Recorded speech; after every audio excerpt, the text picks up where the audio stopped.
Comme je le dis toujours dans nos vidéos précédentes, près de 80% des océans n'ont pas encore été explorés par l'homme, et les scientifiques ont peur d'examiner davantage les profondeurs. Mais pourquoi donc ? Imagine simplement un endroit encore plus mystérieux que l'espace.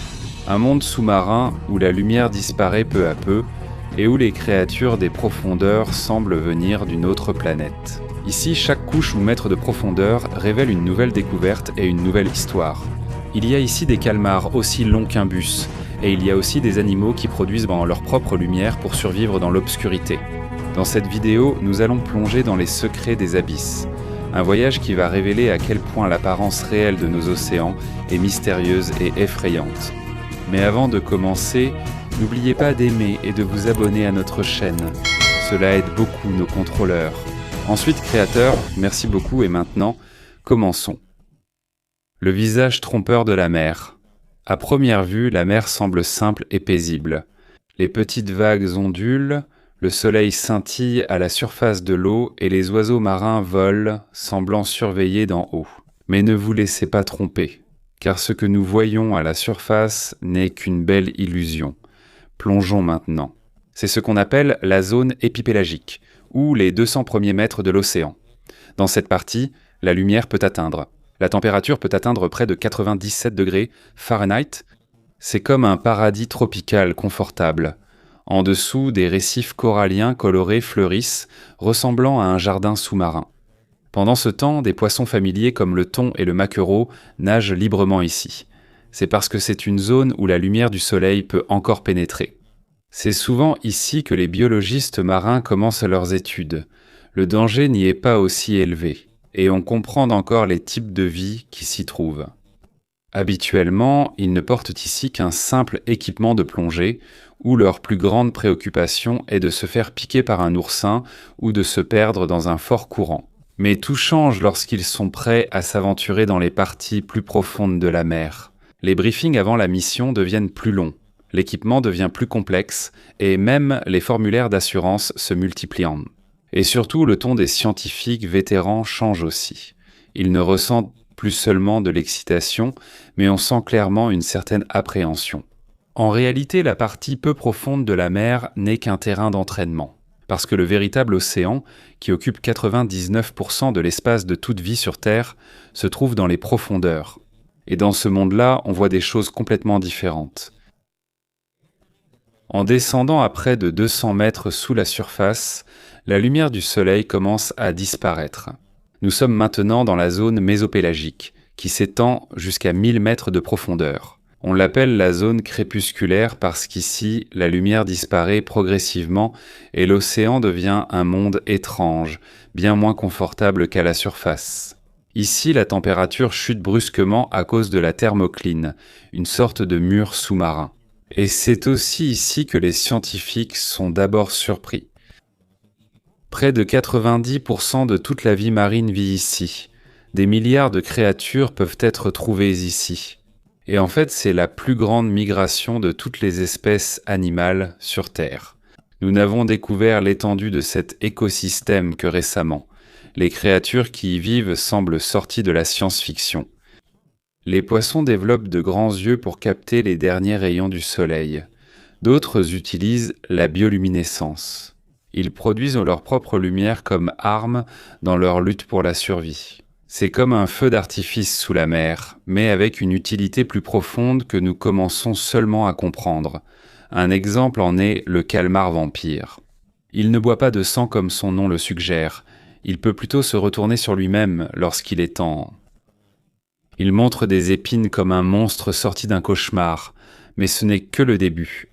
Dans la zone crépusculaire, les scientifiques apprennent rapidement que les créatures qui s'y trouvent ont leurs propres règles.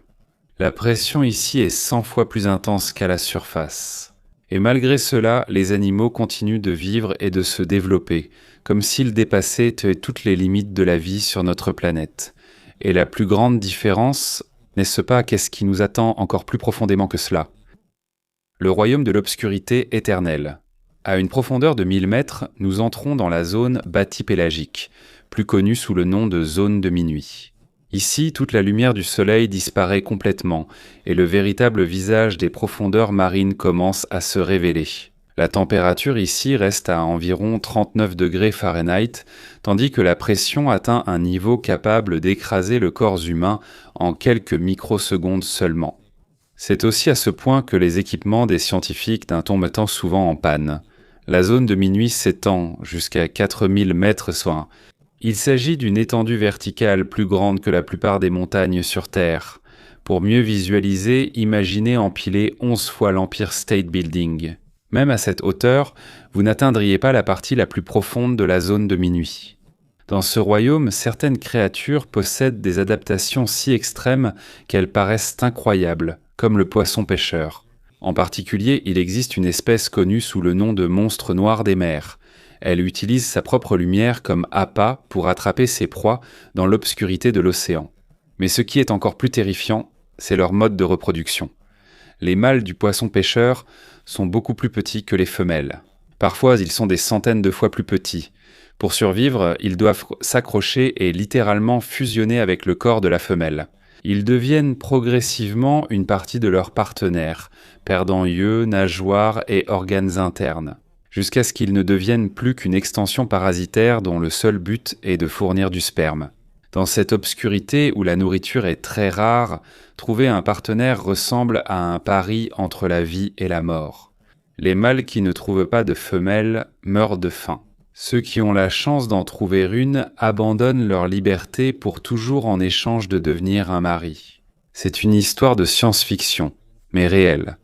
De plus, le gigantisme abyssal domine aussi. À cause du froid extrême, le métabolisme des animaux ralentit, ce qui prolonge leur vie et les rend plus grands que leurs semblables vivant en eau peu profonde. Les calmars ici peuvent atteindre la taille d'un autobus scolaire. Le calmar colossal, qui peut peser jusqu'à 1200 livres, fait partie des plus grands invertébrés du monde, mais ils sont extrêmement rares. Étant rarement observés vivants, la plupart de ce que nous savons provient de carcasses échouées sur la plage ou récupérées dans l'estomac des baleines.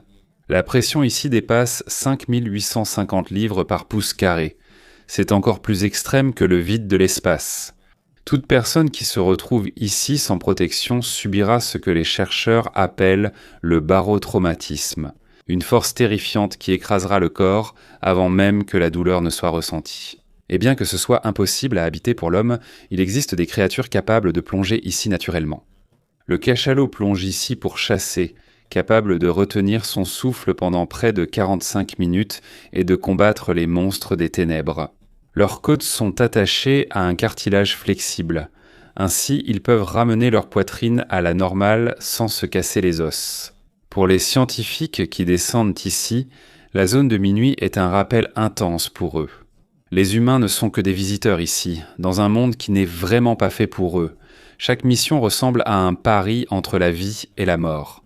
Les sous-marins utilisés ici doivent résister à des forces encore plus intenses que celles subies par les vaisseaux spatiaux lors de leur rentrée dans l'atmosphère. C'est pourquoi ils disposent de nombreux systèmes de secours, dispositifs de survie, sources d'énergie supplémentaires, systèmes de ballast et appareils de communication. Tout cela a un seul objectif, maintenir l'homme en vie dans un endroit qui cherche à l'écraser. Mais même ce royaume d'obscurité et de pression n'est qu'une couche intermédiaire de l'océan. Car en dessous, quelque chose d'encore plus effrayant attend. L'abysse appelle. Au-delà de 4000 mètres, nous entrons dans la zone abyssopélagique, plus connue sous le nom de l'abysse. Ce terme vient du grec, signifiant « sans fond », car autrefois, les anciens marins pensaient que l'océan était sans fin. Et d'un certain côté, il vaudrait peut-être mieux qu'ils aient raison, car les découvertes de la science moderne dans ces profondeurs ont complètement bouleversé notre compréhension des limites de ce que la vie peut endurer.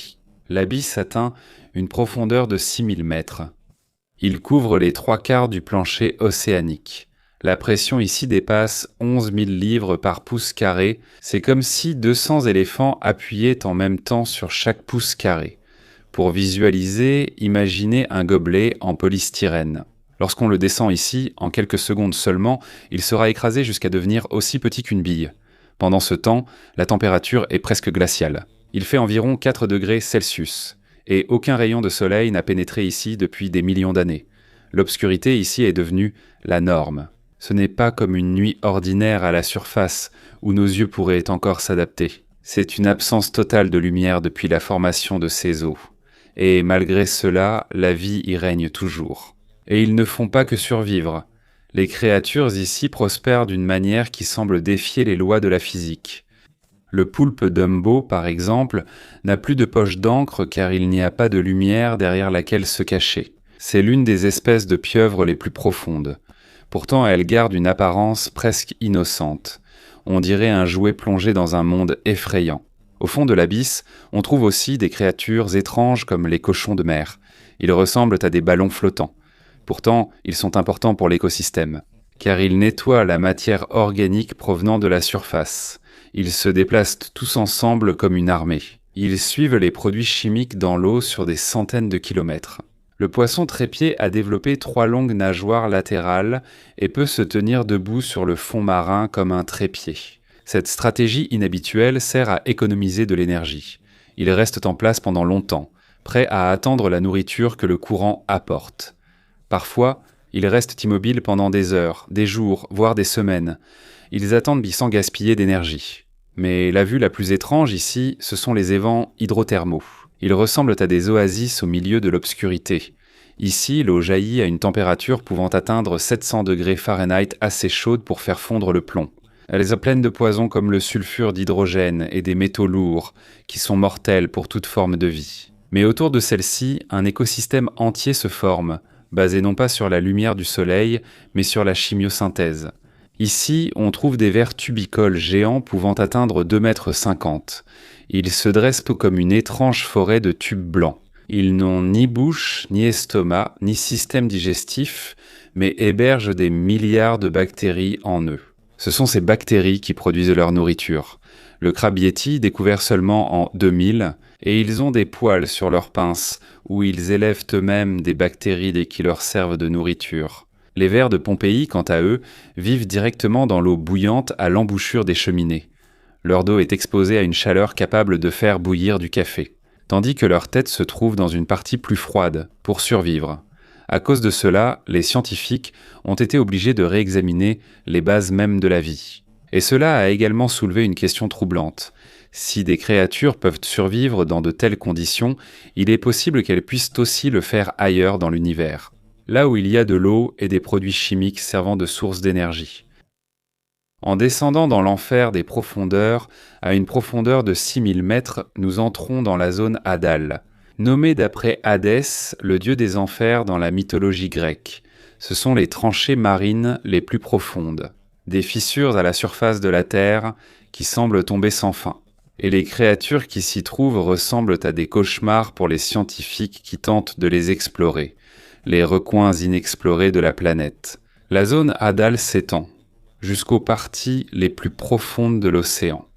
La fosse des Mariannes, avec une profondeur de 10 674 mètres, pour mieux visualiser, imagine que tu places le mont Everest au fond de la fosse des Mariannes.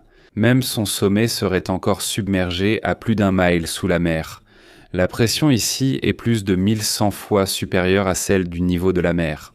Plus de 16 000 livres par pouce carré. C'est comme si des milliers d'éléphants étaient écrasés en dessous. Ces tranchées se forment lorsque les plaques tectoniques entrent en collision. C'est pourquoi la zone Hadal fait partie des régions les plus actives en géologie. La fosse Pérou-Chili s'étend sur plus de 3000 mètres le long de la côte sud-américaine. La fosse du Japon, où le tsunami de 2011 a commencé, descend à plus de 9000 mètres tandis que la fosse de Porto Rico dans l'Atlantique atteint une profondeur de 8600 mètres et ce qui est encore plus impressionnant, c'est que ces fosses continuent de s'approfondir, alors que les plaques tectoniques se poussent les unes les autres vers le manteau de la Terre.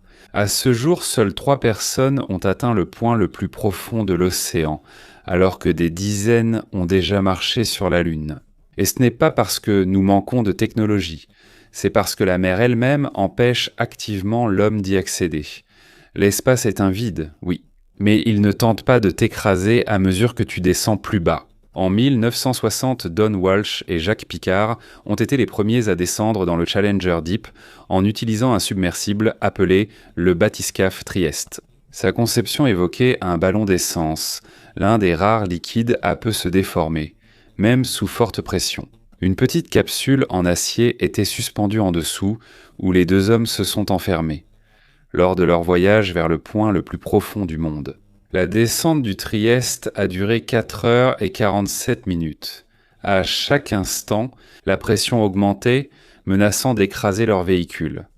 À 9000 mètres, ils ont entendu un fort craquement. Une fenêtre de leur vaisseau s'est brisée, ils devaient en choisir, battre en retraite et abandonner leur seule chance, ou continuer malgré les signes de défaillance de leur véhicule. Ils ont continué. Il était possible qu'ils ne puissent plus revenir si les systèmes de remontée échouaient d'un. Et à une profondeur de 10 794 mètres, ils ont atteint le point le plus bas du Challenger Deep. Ils sont les premiers hommes de l'histoire à avoir atteint l'endroit le plus profond du monde. Ce qu'ils ont vu a bouleversé toutes les croyances précédentes, même sous une pression qui devrait empêcher toute forme de vie. Ils ont vu des créatures nager près du fond marin. En les examinant, il pourrait s'agir de concombres de mer ou d'autres animaux des profondeurs, prouvant qu'il y a de la vie ici. Ils sont restés 25 minutes tout au fond. Ils ont eu une vue que personne d'autre n'avait jamais vue auparavant. En partant, le sable fin s'est soulevé et a enveloppé les environs. Mais ce qu'ils ont vu suffisait pour affirmer que les profondeurs du monde ne sont pas un désert sans vie. Leur remontée a duré 3 heures et 15 minutes. Et tous deux n'étaient pas sûrs que leur submersible endommagé tiendrait le coup. Lorsqu'ils sont enfin remontés à la surface, ils avaient accompli l'un des voyages les plus dangereux de l'histoire de l'humanité, plus profondément que quiconque avant ou après, sauf James Cameron en 2012 lors de sa plongée solo. Et les découvertes dans la zone Hadal montrent que la vie sur Terre est plus résistante et plus répandue que nous ne le pensions. Mais cela soulève aussi une question inquiétante. Si des créatures peuvent survivre dans les conditions les plus extrêmes de la planète, qu'est-ce qui pourrait vivre dans des endroits que nous n'avons pas encore découverts ? Pourquoi les abysses font-ils peur ? Pourquoi les scientifiques ont-ils vraiment peur de plonger dans les profondeurs les plus profondes de l'océan ? La réponse va au-delà du simple danger d'un accident, car il est déjà terrifiant de savoir qu'à une telle profondeur, si l'équipement tombe en panne, la mort est presque certaine.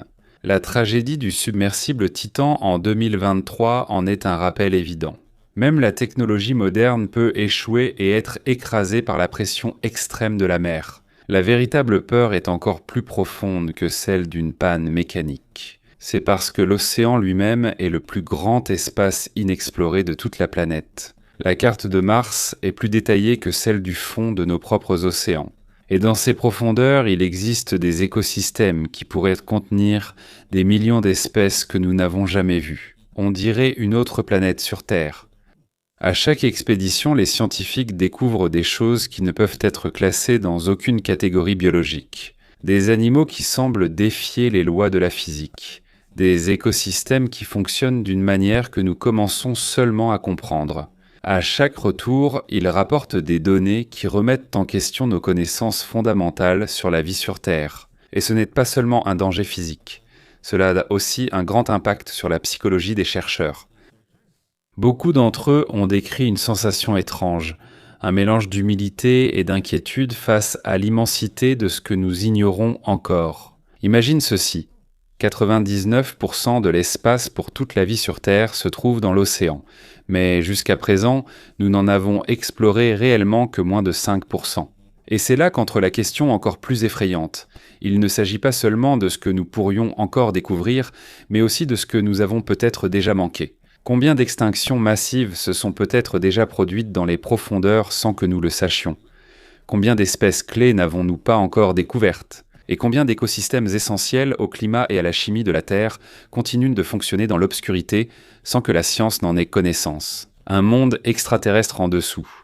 Les profondeurs marines ne sont pas seulement inexplorées, c'est littéralement un monde étranger. Les créatures qui y vivent obéissent à des lois physiques et biologiques très différentes de celles de la surface, comme si elles avaient évolué sur une autre planète. C'est précisément la raison pour laquelle l'étude des profondeurs marines donne la chair de poule aux scientifiques.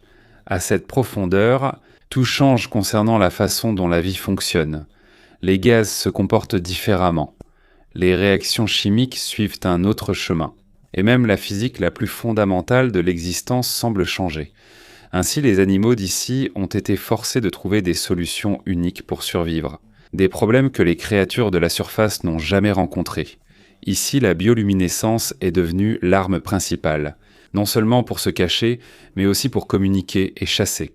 Dans l'obscurité marine, les animaux produisent leur propre lumière par une réaction chimique. En même temps, le gigantisme des abysses émerge également. Des créatures grandissant bien au-delà de l'imaginable, atteignant des tailles apparemment impossibles. Mais le plus surprenant, c'est que les profondeurs marines sont directement liées au processus même de la planète. Les cheminées hydrothermales, semblables à des fenêtres sur la croûte terrestre, diffusent chaleur et substances chimiques issues du cœur de la planète. Le plancher océanique ici est en perpétuel changement, constamment créé et détruit par les processus tectoniques.